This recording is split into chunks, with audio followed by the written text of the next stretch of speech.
Hi everyone, thank you so much for tuning back again to another live episode. So, good morning, good evening, namaste, hola, bonjour, gere maid, and bharavan. This is Namya Joshi, your host for the day. Welcome to episode 56 of the podcast. Each one, teach 10, an amazing world of STEM, an inspiring venture where we'll be discussing that STEM is part of every day for every kid. We all will learn together how to build a STEM culture. Well, for today, who do I have? Drum rolls. And here we have Mr. Brian Aspinall with us. Hello. Hello, world. How you doing? We're doing good. How are you doing? We were a little bit tired, a little jet lag. Yesterday was a 12-hour travel day, but I've been looking forward to this moment, and I'm really excited to be here with you. Did you know that I was 36 years old when I received a gift and an autograph from my prime minister? Congratulations on your recent award. How old are you? I can't wait to see you when you're as old as I am. I'm 16. So basically, I received this award in 2021, Jan 2021, when I was 14 years old. So Right. basically, we had an online interaction with our Prime Minister. And since that time, it had been pending to actually receive the award. And yesterday, finally, I got it from our Cabinet Minister, Dr. Baljeet Kaur. And she gave it to me. And I'm like, finally, I can see the emblem on the medal. And I was very happy yesterday. You know what? That's a long 2 years for any age, especially 14, waiting for that. But cherish that one. That is a huge milestone that so many adult educators will never receive. Thank you so much. Means a lot. All right. So before we start, I would love to give a introduction about Brian to you. So Brian Aspinall is an educator and best-selling author and is considered one of the brightest STEM innovators in education. He is the founder of CodeBreaker Inc., an organization whose mission is to engage students and amplify voices of passionate educators who believe that all students can achieve if given a fair chance. He travels the globe speaking and leading professional development programs that inspire educators to create curious seeking individuals in classrooms built on a community of trust, risk taking, and freedom to fail. His books, Codebreaker, Blockbreaker, Risk Taker, When Passion Meets Project, and many more, continue to top the charts in STEM education.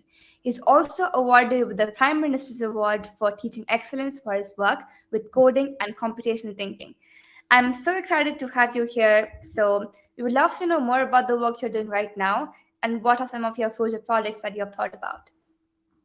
I, I'm speechless. I'm just honored to be here. So thank you so much for having me this morning. It's been a long go in this crazy STEM world. I'm not sure, maybe you know a world without STEM being such a push in education.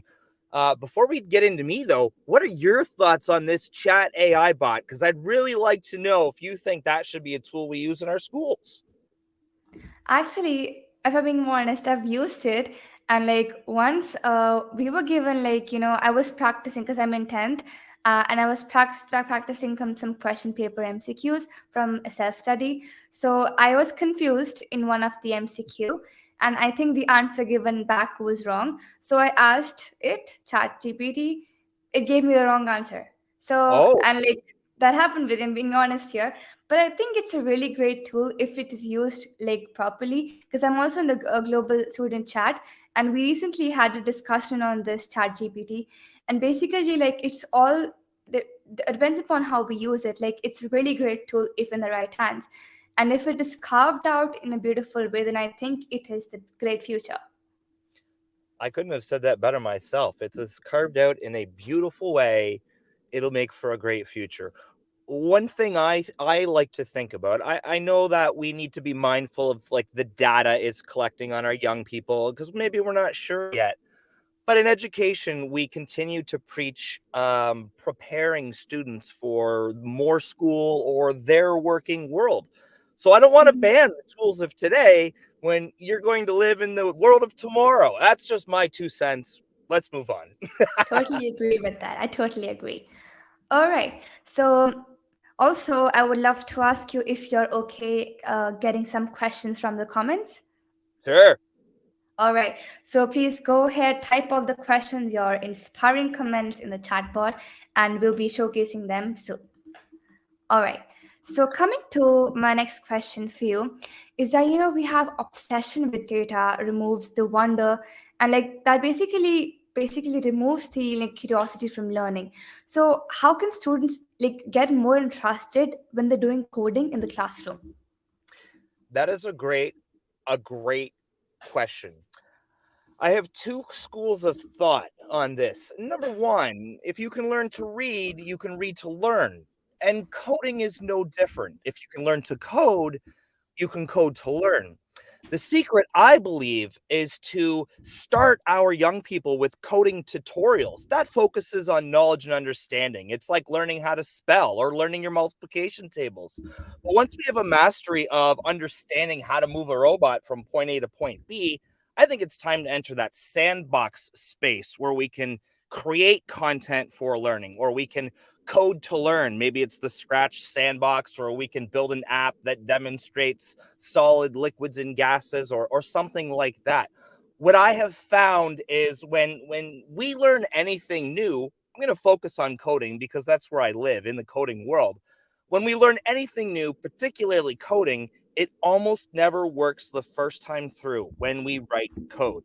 And that challenges us to redefine what it means to fail at school and to redefine mistakes by definition. Because in a traditional context at school, we penalize mistakes. Like you said, you got a multiple choice question wrong, so you went and asked an AI bot about it.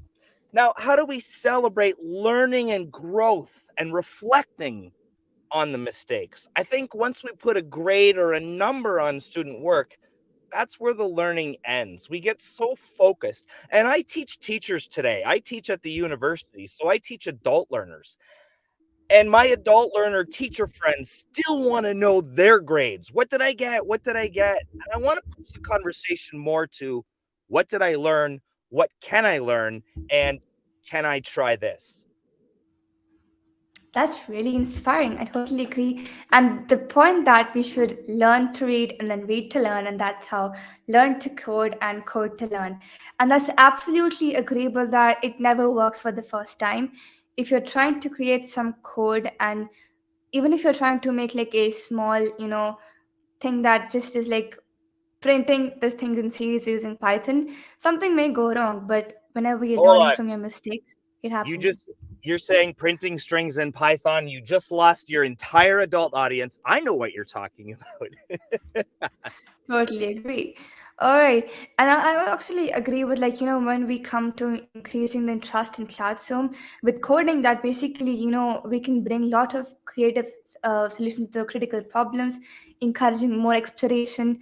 We can tap into the child's passion as well. And we could make like a coding a social activity and then finding a good mentor. And basically like last thing could be, having a fun problem solving session. We're giving out some difficult problems to children to solve using coding when they're already doing it like regularly, and in group activities when you're doing that, I think that's a pretty good way when we can basically pump up the interest in coding when it comes to classroom engagement. I I completely agree with all of those things that you said. Computer science is what I studied at university, so I feel very lucky and fortunate to have fallen sort of into this space. Admittedly, teachers do teach to their strengths. We like to live in our own sort of comfort spaces. So, coding is something I've done in my classroom for the last 15, 17, 18 years. And I've learned that it's really thrown my report cards on their head. We don't give students 10 coding tasks and mark them based on how many they got right. So why are we doing that, in our math classrooms? Why do we give students 10 similar problems and score mathematics based on a quantity of correct answers? I love to push a little bit and say, golf is a score, not math. We need to inspire people to not be afraid of math, but I don't think it's math that we're afraid of. I think it's time testing environments and the pressure and anxiety that grades put on us all, even us as I adults and agree. peers. Totally agree. Like maths, if I'm being honest here, math was never my favorite subject. Like until I came in 10th, like because basically, like I agree, it's a crucial part of our life because maths and physics, both of these subjects are like part of daily life. And like I used to do maths, like I used to be scared, honestly, like because the grade pressure. But since I've been in 10th, it's like my favorite subject. Like because when you love something, it basically loves you as well. So like I love maths, maths loves me. So now I understand it better and I do it with full passion. You're brilliant. Might I ask, what was the shift for you? And I just want to learn as an educator, what was the shift for you? Because if it's like Ontario, Canada, if you're in 10th grade at 16, this would be like your 10th grade. This would be your 12th year. Sorry, math is hard this morning for me on this topic. We have 2 kindergarten grades here in Ontario, Canada. So when you get to 10th grade, it's your 12th year of school. So why in your 12th year of school did you suddenly find that you enjoy math? What shifted for you? You didn't realize that you were getting interviewed here, did you? I think I got a really great teacher. There it is. All right, moving on to the next question. Now, as we're talking about teachers, I want to ask you that how can teachers integrate coding into the curriculum beyond the art of code? This is a great question, and I'm going to answer it by shifting gears into Minecraft. I wrote my second book called Blockbreaker, which is a play on words. I wanted to follow the brand of CodeBreaker. So, Blockbreaker being we're smashing Minecraft blocks and we're building cool Minecraft stuff. I admittedly have played Minecraft maybe 3 times in my entire life for maybe 10 minutes. And that's good enough for me. I know what redstone is. I know that you have to find it and save it and build circuits and electricity. That's all I need to know. The educator here only needs to know his curriculum. I know that if I can consider one Minecraft block as a cubic meter, I can do my entire strand of math while building structures in science class in the Minecraft space.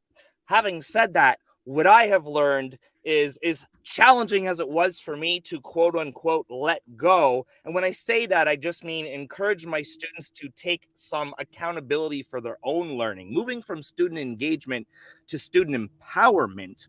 Then I found that I was recognizing curriculum in the moment while students were doing real authentic tasks. And that improved my assessment too, because how could any of us forget being taught something we're learning about in real time that we are actually exploring?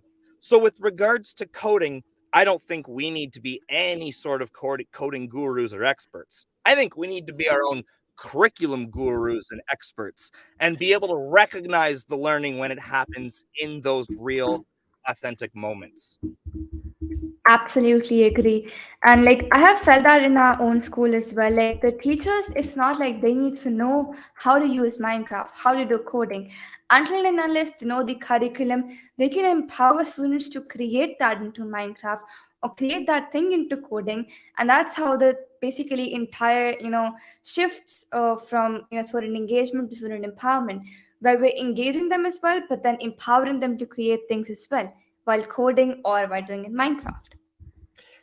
Engagement has been a buzzword in education for a while now, and while there is some truth to it, there's more that we can do than just the bells and whistles of a really cool PowerPoint lesson. When we empower our young people to want to, and it's every level of the school. Our leaders need to empower our teachers need to empower our students and their parents and colleagues and everything else. It reminds me of a quote from my book Blockbreaker, in that every person in my school knows something I don't. And when we can start to see the world kind of through that lens, I think it really lends itself to a beautiful learning community.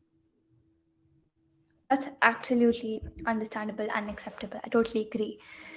All right. So I have another question to you. Like, as we're talking about coding, Minecraft, so what are the reasons to learn coding? according to you? Ooh. Ooh, I have a great graphic with at least 10 reasons to learn coding. But I'm going to start with a very simple, I think, example. And that's for me in high school in the late 1990s, I was a self taught coder. And what I found was it brought out my passions and it became my art. It became a medium for me to express my creativity. And while coding may not be for every person or every student, we don't teach phys ed thinking all of our students will be athletes. We don't teach literacy thinking all of our students will be authors. The idea is, like broccoli, we don't know if we like coding until we try it. And if we don't expose young people to a plethora of opportunities, we're actually robbing them of the choice that they can make on their own. So coding has a multi-level integration approach for me. Not only is it engaging and empowering for all of my learners, I found quote unquote struggling learners to build confidence with coding. And I felt students who need a lot of challenging in class to find value in coding because we can extend it to our own personal learning. So a little teacher jargon, it's naturally scaffolded and differentiated to each learner, allowing us to meet our students where they are and help them move forward. That's actually encouraging. Like, we don't like something until we try it, and that's exactly the same case in coding. That some people might not like it until they try it, and I can give it assurance. Like, when you try it, you will love it because it basically helps a lot to boost the problem solving skills. It improves the computational thinking, encourages more persistence, and like you mentioned, it basically enhances our creativity. The four C's helps in teaching so many skills, and I think as we see the generation, it's one of the most important career building skill as well. And at the end of the day, it's basically improving the confidence of an individual as well. I completely agree. And I think, not that you asked, I think that we are so close. We're just scratching the surface, pun intended for my scratch coders. We are on the cusp of the Internet of Things era. Every physical object in our house is going to be connected to the internet. I really don't care if you want to code those devices, but now you're going to have an understanding as to how they work. When I got my driver's license, my dad demanded I learn how to put gas in it, I learned how to put air in the tires, and I learned how to check the oil. And that's how I view computational thinking. If we're going to use all these devices and gadgets, we should have an understanding as to how they work because that will make us more efficient because we will be able to utilize them and predict their behavior like chatbots to our own advantages. Absolutely. Like if we know something like how it works, then we can become self-engineers and solve the problem if something happens. You don't need to ask Google or ask ChatGPT that how does it work. We ourselves will be the chatbots and then we can solve it on our own. All right. So, as I was mentioning some of your books in your introduction, I would love to ask you how many have you authored and which one is your favorite till date? I have I've personally offered 4 teacher books. I've co-authored 1 teacher book for 5, and I've co-authored 2 children's books that we like to use as what we call primary read alouds with our young students in kindergarten through 3rd grade. That's great. And which one is your favorite? Great question. I believe my favorite book is my 4th book called When Passion Meets Project. It's a 20-year story in the making. I will be forewarned here for any students that might be listening. It's an adult book. There's some language in the book. I'm very passionate when I write, so I want to let everybody know there may be some words in this book. But it's kind of my story as a learner, as a teacher, and as a teacher learner. And what I've experienced over the last sort of 15 or 20 years. You know, in a world that changes overnight, the only strategy guaranteed to fail is not trying something new. And these are the philosophies I try and live with every single day. I returned home last night from Mexico, where I spent 10 days backpacking because I wanted some perspective. I didn't share with my social media following. I actually went and visited schools while I was in Mexico because I wanted to know how students go to school in that country so that I can understand equity on a global lens. That's really great. And also, like, I'll put out the links of your books in the description below so they can check it out. Okay, so moving on to the next question that I have for you is that, like, knowing the identities of our students is very vital component of the classroom. So what are the ways you get to know your students and how do you honor their identities? That is a fantastic question. One of my most favorite first day of school activities has always been to play a game of two truths and a lie. I just want to have a conversation with everybody in my class and let us just guess which is the fib and which two are actually the truth. It dawned on me one year when I was standing at the photocopy machine printing out my worksheets of two truths and a lie that we could actually build a two truths and a lie app in Scratch. Then I can take every student's Scratch app and embed it on my classroom website, giving me 20, 25 different versions of two truths and a lie created by every individual in my class. What I love about this process on the first day of school is not only are we having fun with an activity that I've always done in my classroom, I'm already now hitting the curriculum.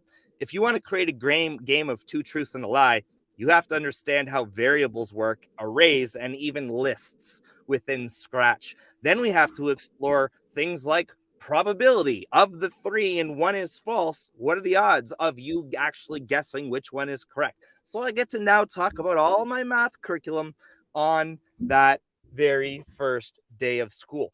But what I've also learned for students that come to my classroom who've never coded before, there might be some tears. This is challenging. And students who I hate to say this, but sometimes we play the game of school. We know what we're supposed to do. We do what we're expected to do so that we can get to the next break, the next day, or the next recess. We do it. I find that I eliminate that mindset when I started to integrate coding and other tools, not just coding. The majority of my students started to come to school on snow days. I'm talking before the pandemic, because before the pandemic, remote learning wasn't what it wasn't what it is today. And our students started to come to school on snow days because they said they feared missing out. They knew by first recess, Mr. Aspinall's posting on Instagram what we're doing, and they couldn't stand being at home and missing out on those. So there are a lot of reasons, I think, to integrate it, but that's one of my favorite get to know you activities at the very beginning, because I get two truths and a lie from students. I get to know how creative they are. I get to know how wild and big they want to think with their lies. Like, I've been to space. I don't know if you've been to space or not. I'm going to guess that maybe you haven't, but I don't know. And I get to see students who really excel with coding and students who say, not for me. And then I don't have to push it anymore. Absolutely. And you mentioned the game Two Truths and a Lie. Like, I remember we were playing like in an online class back in grade 8. We had online class that time. So like we had about 15 minutes left for the class to end, and it was a maths class. And the teacher was like, okay, let's play a game. So we all were playing Two Truths and a Lie, and that was the last time I played this game. So that was like a fresh memory again coming that we all were playing. And again, like you mentioned, like probability with maths, again, that reminded me of the concept. I was just studying this just an hour ago because I was doing maths. So like basically, I love maths. Well, Again. let's have a quick math conversation. If I have 20 students in my class and I tell each student to go play 5 games of two truths and a lie, I can have them make a T-chart or flowchart diagram of the probability expectations, and I could have them actually calculate theoretical and experimental probability. How many did you get right? And then we can do an entire class set of mean, median, and mode. And then we can do scatter plots, Oh, stem and leaf graphs, and just the sky's the limit with the math we can do because of the app we coded on the first day of school, because I just wanted to get to know my students. And exactly, again, from one game that everybody just loves to play, game-based learning in Exactly. education, gamification in education. That's my advice to everybody. Coding doesn't need to be something new or something different. It's not it is something different. It's not an add-on. It just makes what we do even more efficient and modern. That's so great. All right. Oh, I guess I'm in short of questions now. So, does anybody would like to ask any questions from Mr. Brian? Please go ahead, put out your comments. And I think everybody has been so engrossed that nobody asked anything. So, if you wish to, we still have some time. Go ahead. Till that time, we can show some comments. So, we have Miss Monica Joshi here. She's excited to be here. We also have Mr. Deepak Pange joining us. Thank you so much for joining. Nice to meet you. Also, we have Dr. Matthew. Thank you so much for joining. Wait, He hey, has what was that comment he said? That's nice. Okay. Turo inspire me. You too inspire me. Minecraft can be beautifully integrated in the curriculum. Learning and growing. Can I talk about Minecraft quickly? And maybe you can help Sure. me out. Okay. Sure. With redstone, you have to collect it and you have to save it, correct? Mhm. And with redstone, you use it to create circuits to open doors, gates, whatever, correct? Correct. Okay, so that's sixth grade science in the province of Ontario, building circuits to turn on lights, to do whatever the task might be. But also, we teach financial literacy or the value of currency and the value of money.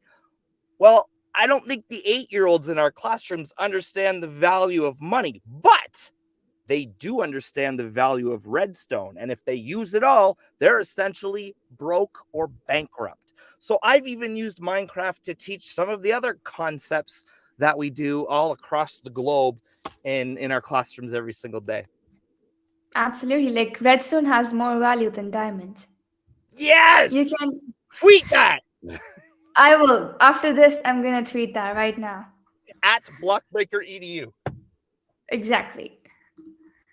Learning and growing with the students is the best. And modeling it. I agree with that, Monica, 100%. And focuses on learning or an inspiring title when passion meets project. Fabulous game and a wonderful idea making it in scratch. Oh, we have a question. Okay. What is secret of Brian's energy? I get asked this question a lot. A lot. Some people think it's coffee. It's not. I am just excited to surround myself with people smarter than me, doing cooler things than me, that want to teach me to be better. I have been looking forward to this date because I believe you reached out and said, "Will you be on my podcast?" And I was like, "Yeah, like next week." And you were like, "No, I'm busy. How about in 4 months?" And I was like, "Holy smokes. Okay." So a lot of the energy is coming out this morning, not only because I'm talking to you, but because you're on the other side of the planet and it's not 9 o'clock, 10 o'clock in the morning where you live. And I think that's really Yeah, cool. it's just 9 p.m. Just It's the not, opposite. yeah, we're 11 hours apart. Oh, oh, Dr. Matthew says show your new tattoo. Oh, so I like to collect tattoos when I travel for work and when I travel for pleasure. To me, they are art. They are an artist's interpretation of my ideas. I typically walk in and say, "I want a fill in the blank," and I have them draw it. So when I was in Mexico, I spent one entire night listening to what's called the anoles, the Mexican lizards, talking to each other like little squeaks all night long. Sounded like mice. I had no idea what it was, so I had to learn. I started talking to the locals. What were those sounds last night? We have what's called cicadas here. They're insects that make buzzing noises in Ontario. I'd never heard these sounds. I had to go and I had to get a lizard tattoo because I Oh, learned by living, by immersing myself in the Mexican culture. I heard the sounds that those creatures were making. And now I get to tell the story and have a reminder of not only that night, because it was beautiful, but what I learned not only about the geography and the culture of Mexico, but some of the species that also live there and share that beautiful land. that's a really beautiful tattoo, I must say. Thank you Thank very you so much. much. It's It cute. was it was the artist's interpretation. I said, I want a lizard, and she said, I do traditional art, and that's a style of tattooing. And I said, let's go, let's do it. So there it is. Maybe the next one can be redstone is greater than diamond. Don't even do that to me. When you're okay, when you're 18, we're getting matching tattoos. Sorry, Monica. Okay, that was a joke. I don't Yes. want to get No, scolded just after kidding. this. Yes. Okay. Coming on to the last question that I have for you is where can we find you online? And would love to have a message from you for the audience. Oh my goodness, where can't you find me online? You can Google me. If you Google Brian Aspinall, you'll find my website, you'll find my blog, you'll find my YouTube channel, you'll find my Instagram, you'll find my Twitter, you'll find my Facebook, you'll find CodeBreakerEDU.com. You'll find news articles, Prime Minister's Award news articles. I feel very strongly in living my own life as an open book. It's quite noisy to some other people, and that's okay. To me, it's just how I choose to live.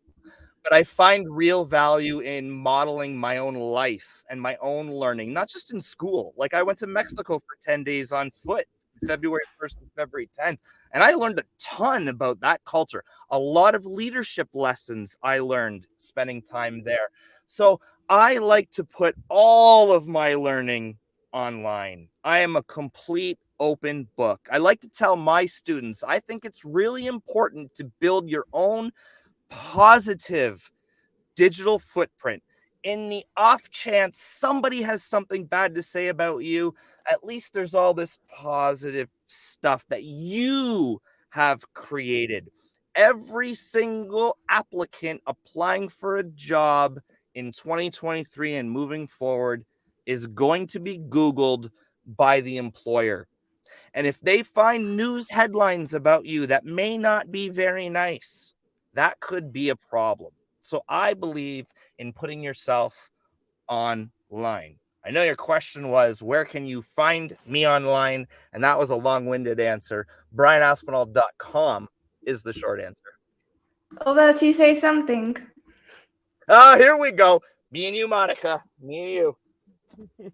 Okay, I think she won't say no because she's above 18 already. All three of us. Okay. All right. So listening to you today has been really inspiring, really fun, and that just reminded me of this thing that coding is today's language of creativity, and all the children deserve a chance to become creators instead of consumers of computer science. Yes. All right. Thank you so much for joining us, Mr. Brian. It has been really great talking to you today, and I enjoyed a lot, honestly. And I'm going to tweet it out right now: redstone greater than diamonds. Hashtag CodeBreaker. Cool. I'll retweet it. Exactly. Okay, thank you so much Wait, for joining, and thank you, everyone.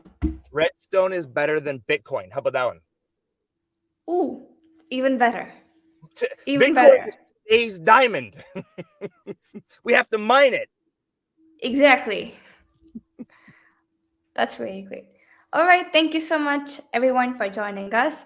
And I'll see you in the next episode. Till then, have a nice day. Each one, teach 10. Bye bye.